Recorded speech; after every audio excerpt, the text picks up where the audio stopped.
All right, well, let me do a little quick intro. All right, go ahead. Yo, what's up, everybody? I'm Tiff, PJ. I am a fucking real one. I'm a real one. And I'm here with my bro, Buck. And listen, we met in the trap. The trap is what I call it. We met in the trap at fucking working at Vision Quest. A1, B1, C1. Listen. And as we met some very interesting young boys, and some people really kind of took the knowledge we was willing to give, and some people mind stayed trapped in the matrix. Oh man! And we just said we a fucking glitch in the matrix. Well, we always gonna be a glitch in the matrix. That's right. Especially when you lived it. Right. You know, when you lived the life of kid. Let's like this. When you lived the life of around predators, Man. Dope dealers, abusers, you know, you come from that lifestyle. So it's like when you see a knucklehead come in or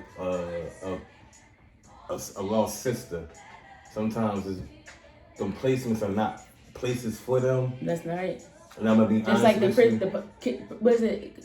Something the prison pipeline. What is right? it? I'm gonna just feel like this. It's the prison pipeline because the reality is our kids are really messed up when they see that, when they walk through them doors and they thinking like they in jail for real.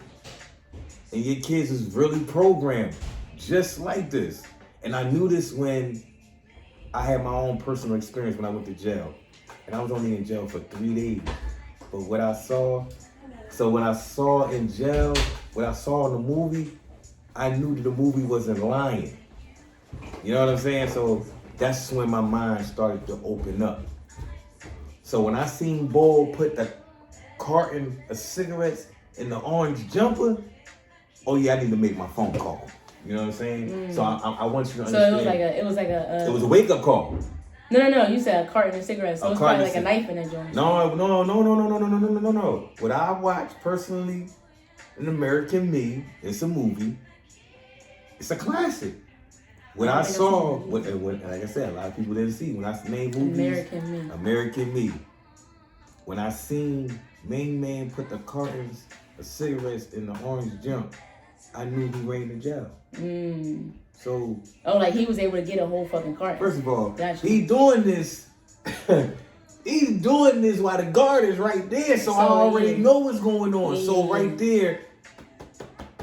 When you keep thinking with that little small mind in the box, you got to get out the box. And I remember my teacher, Mr. Woods, used to tell me, he said, man, you're going to be sitting at a Wendy's making $9.75 an hour. Damn. And one day, he literally said that, and I had an interview at Wendy's down by Willow Grove Mall, and I walked down there, and when I tell you, when I sat there on that crate, I remember everything that old head said, and I really want to appreciate old head, because that when it really opened my mind.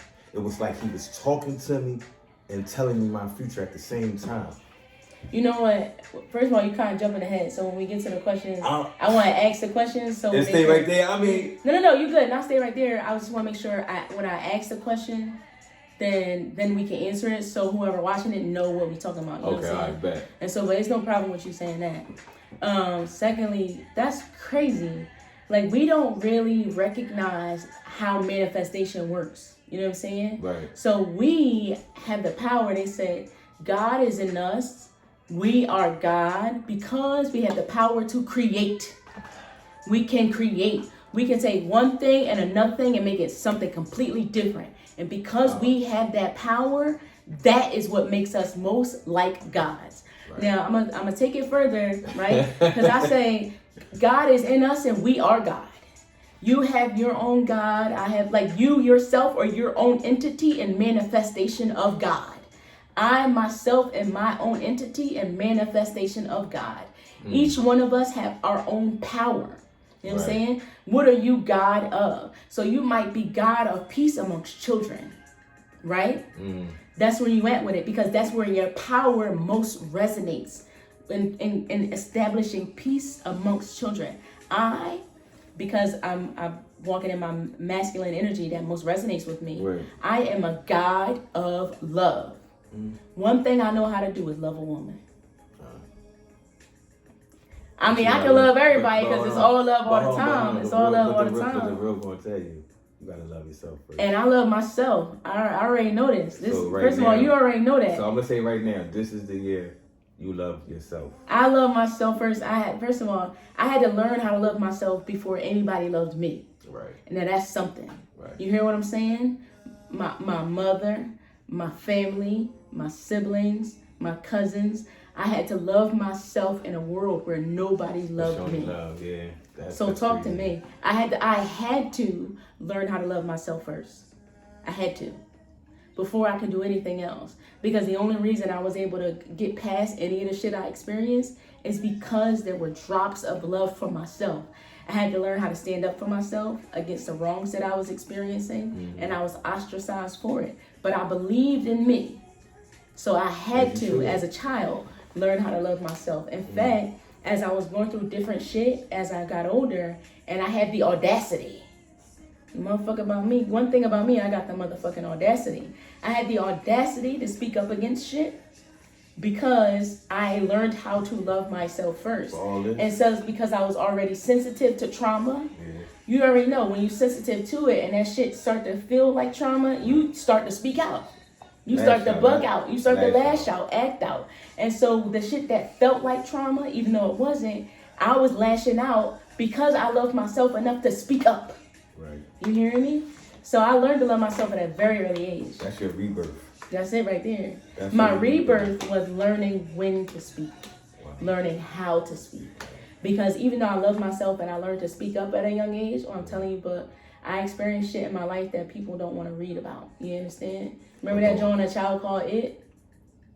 You don't remember that book about A Child Called It? The little white boy, his dad, like, fucking hated him.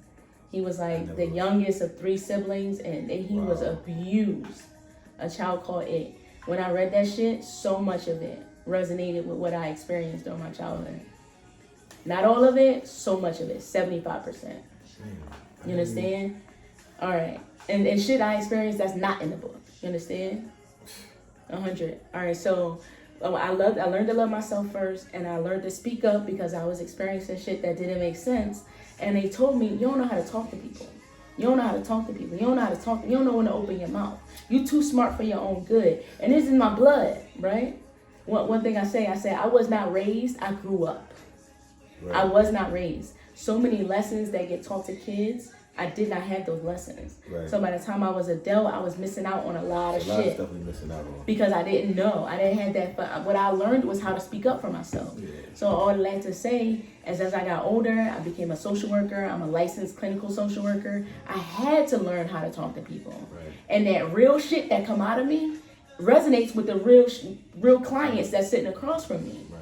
But I also had to learn how to be palatable for the white clients, for the women, for the men, the older, the younger. And so then I learned how to talk to people, right? And so then what my rebirth is learning when to speak and how to speak. Because sometimes you only need to say things very gently. Right. And sometimes you need to speak up and speak loud and speak proud and have enough audacity in your voice. When I learned when and how to speak, that was my rebirth. That's crazy because I like I said, when I talked to you and I heard it in your voice. I said, yo, yesterday, when I was on my way home. I said, me and Tiffany do the same thing. I said, I can feel it. Mm-hmm. I can feel the energy. I said, yo, and I ain't talked to this girl in years. So when I seen that, I said, no, you know what? Let me talk to her because she reached out, and I know people reach out. Yeah. Don't ever turn down a ear. And I always tell people, if you need an ear, just call me. I ain't got no problem. Sometimes you gotta be mindful of your capacity. Yeah. So, but the thing is now is it's me limiting my energy, who I give it to. That's right. Yes, exactly. I give my energy to everybody, and not even thinking about what I was doing because it's now out there like, oh, your energy is all. It's like, no, like, oh, what you mean? Like, so I wasn't into that. I was just living, like, like what the hell is. But now it's like I seen that everybody I poured into, I ain't even expect nothing in return. But it's like, damn, you pouring in everybody's cup and nobody pouring in yours. Exactly. I felt that when I did something. When I did something, like they said, like, God has made a man. So when I created something, I didn't get the energy that I put into it from nobody. And I was like, damn, it's crazy. Like, and these are from people that like that said they was with you. That's no, not even saying that it was with me, because you know what? A lot of people didn't really know too much, but I just gave a little. But it's the thought, like even when will you show up? And you know what? I don't even matter, because I had two prints out, and I did well. A print like a t-shirt print? No, I had underwear. I had okay, underwear. Oh yeah. And I did good. And I said, but you know what? Okay, all right, now here come all the mudslides. Okay. Here come all the the bandwagoners. Not even the bandwagoners. Here come all the bull crap with the government, the tariff. Oh, okay. You know, and then just by entrepreneur, being a new entrepreneur in the game. Let me be honest with you. No one teaches you nothing. So you gotta learn on your own, just like I had to learn Islam on my own. Okay. And one thing I can say, you didn't have to go off the topic, but my mom told me my grandma was proud of me. She said that you took on a religion that you knew nothing about. And she said she used to watch you pray, she used to listen to you. And I didn't ever know my grandma was listening to me. Wow. So, you know, like I said, there are points in my life that I didn't celebrate. Those are like little moments and key moments in my life. And now I'm going through this, like I said, I'm going through this journey now. It's such a fucking journey, guys. Right. You know, I just broke my wishbone. So, you know, when you get the wishbone. I don't know nothing about that. It's a little old saying, when you get like a piece of bone. From the chicken and you break turkey. It. Abundance. Oh, okay, nice. I never heard that. Okay, wishbone abundance. All right, I see. So I know I lost something, but going through that journey right there, like, was even hard, because I didn't know if I was going to wake back up. You know what I'm saying? So now I'm on a spiritual journey. I'm also. Can I cut you off really quick? No, go ahead. I'm gonna come back. Go ahead. Like I said, I'm on a spiritual journey right now, and I'm healing, like, a lot of things. Like, for you, I'm also a lover. And at the end of the day, I love love. Hello. But yes, a lot of women don't know that a lot of men out there that are true to love. It's just that I see a lot of women don't have patience. They don't, and that whole piece about loving yourself first. Right. And I can get into a bucket of this for you, because I've been attentive to this and like doing this for years. Listen. Specifically about women and how they love, because women are lovers, and women have such a capacity to love. The thing about it is, women think that they are the love they give. So they think that they create the love, when in fact, they are vessels for love. Right. The love comes from God. Right. And then it should be given, right? Right. And if you give beyond your capacity, that's why you got to keep your cup full. You give beyond your capacity and you become exhausted when you give from yourself. But when you are a vessel, you can go back to the source. But now, women are disconnected. Some people, let me not say women, some people are disconnected from the source. So when they give it, they don't have a place to go back to get refueled. And that is the problem. What about, so what did it say? What about when it's both being generated to one and back to another? Like, you know, you can become a burnout. All right, yeah. That's something. Wait, well, I can talk to you about this, but I definitely want to make a point about religion and spirituality. Okay. So I just want to go back when we've done this right here. All right. So yes, giving and receiving love, it being reciprocal. Yeah. Reciprocal. I think that's a part of that program that we was talking about. Because in our minds, and we are the relationship that Black women have with their sons is toxic. The relationship that Black women have with their sons is toxic, because they're creating an environment where their son is learning to be fully dependent on them into adulthood. And when that son, that grown adult son, who's been fully dependent on his mama, baby boy, for his entire life, then he goes out to find a partner who he expects will cater to him in the same way that his mother did. And then we have a problem, because that boy never learned to be a man. So he can't provide and protect and be present like a man. He can't be present like a father, because he's still a baby boy. Okay. And so, yes, it's exhaustive for an adult woman. Some of them ain't, right? Because we just talked about how women love to villainize men and try to say they're narcissistic.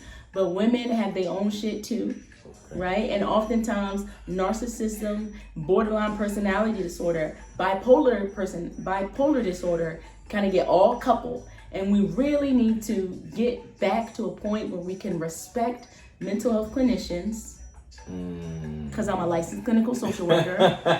Respect mental health clinicians and the knowledge we have about mental health. Right. Because we can see all this shit about physical health, and when your heart and your cholesterol, you go to the doctor. And when your feet and your diabetes, you go to the doctor. But when your mind and your heart are in alignment with your behaviors, you don't recognize, you need to go to the therapist. Right.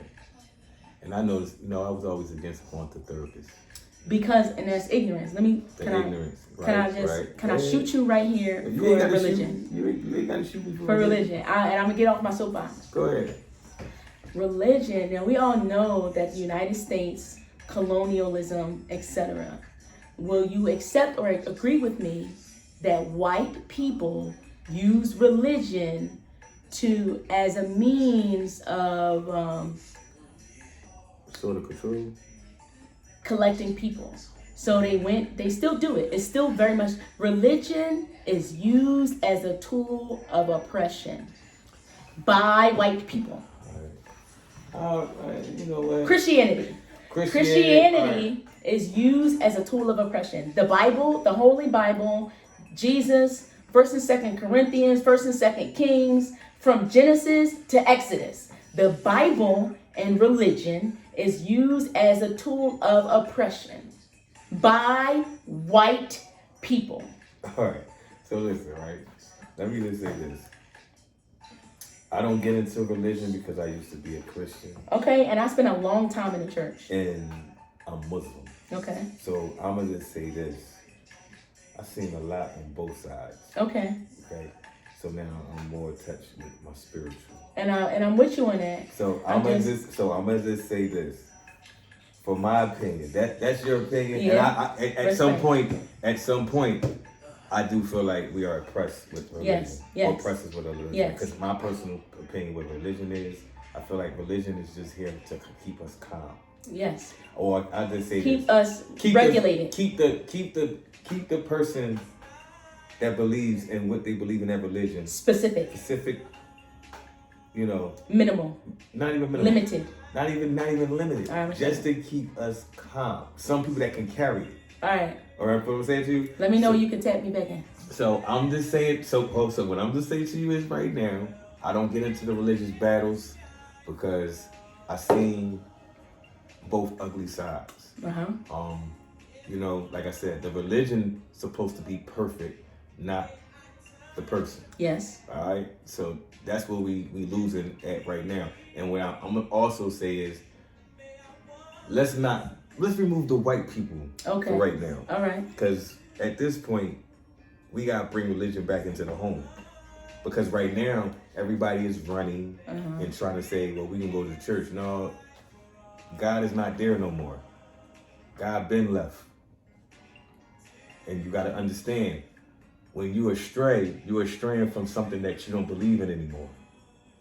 You understand what I'm saying? Mm-hmm. So what you not preaching the word of God, you preaching the word of abundance and money. Okay.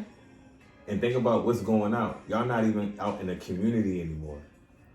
All right. So you think about religion. Religion changing now. It's changing in a whole day. And one thing I can't stand about people in the religion, why is it every time something domestic or something come up, religion is the first thing you throw? Okay. But yet, there's a lot of people that are hypocrites to the religion. Mm-hmm. And it's ugly. So I don't get into that battle. I hear you. I just stay with the spiritual. I go but what I feel and what I see and what I believe in. So it's like, I believe in Allah. Okay. But yet, Allah and God is the same God. Mm-hmm. So I'm not casting no judgment on you. No, listen. And this is the big part. But this is the big part of religion. Soon as somebody can't understand something, they judging you and throwing. It's like, yo, if you learn from anything from the past, because like I said, I'm a little older than you, so. How old are you? I'm 47. Oh, all right, and I'm 37. So, all right. okay, so you gotta think about it. Back then, how can, so like you said, the women are crippling boys. They're supposed to go into men. I'm also raised by a single mom, so I'm gonna say this. At some point, you have to become your own man. Yes. So, what I'm going to say is, we don't know who's crippling who, but if that boy leaves that nest, at some point, you ask yourself, when did you become a grown man? Yes. And if we had both parents in the home, and Right. if women respected the authority of the black man they chose to be their child's father, all right. Thank you. Say no more. You said the rest. That's it. I agree. Listen, I ain't saying nothing else. All right, can I get back to religion really quick? Go ahead. Respect. All right, so just for a point of perspective, I was raised in a church, okay? My grandma was a praying grandmother. She was a minister of a church in West Philadelphia. I joined the church when I was old enough to know better or whatever. And it's a very significant, prominent church in right. Philadelphia. My church is on Broad Street, and people probably know my pastor's name. You know what I mean? Right. He came from Deliverance, my pastor. Okay. Okay. All right. So everybody know Deliverance. I used to go to Deliverance. Everybody know Deliverance. All right. So my pastor came from Deliverance. Okay. And then I've been under his leadership, and that is where I grew as a Christian. Okay. Right. Not only that, I went to a Christian camp in the Poconos, and I went there for like 12 years. So I was there as a camper. I was there and I worked in the kitchen. I was there and I became a counselor. And so I understand religion on many different levels. You know what I'm saying? That's why. So the word lives in me. Well, Okay? The word lives in me. And because I spent so much time being a Christian, I can only say that it was Christ who saved my life. I can only say that. It was Christ and my tangible experience with the love of God that saved my life. You understand? When there was nothing and nobody left. Right. It was me on my face. Bro, I was on my face, stretched out every morning, praying to God. Do you know who my best friend is? Who's your best friend? Allah. All right then. Listen, and no disrespect.